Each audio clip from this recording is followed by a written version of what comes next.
baro Swahili lesson 9 haddana waxaa arkaynaa ficilka mapona. Mapona iyo kuwanini waa isku mid. Mapona umechelewa, why are you late? Maxaad u soo dahday? Mapona umechelewa darasani, maxaad u soo dahday fasalka? Mapona hukunipigia simu, maxaa ii soo wici weysay? Why didn't you call me? Mapona tulashinda jana, maxaa shalay u guuldareysatay? Why were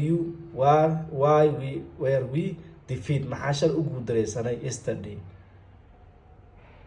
Kuwanini umechelewa, maxaa u soo dahday?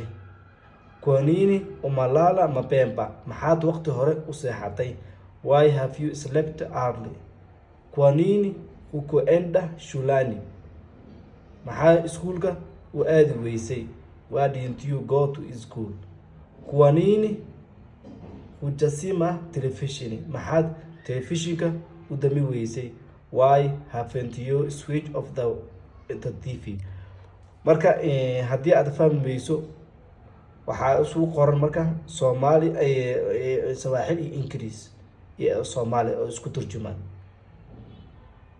marka insha Allah taala waxaa isku imaan doonaa lesson 11 isla socod wanaagsan insha Allah taala. waxaanoo dhiman marka labo oo gaan iyo ingaabi.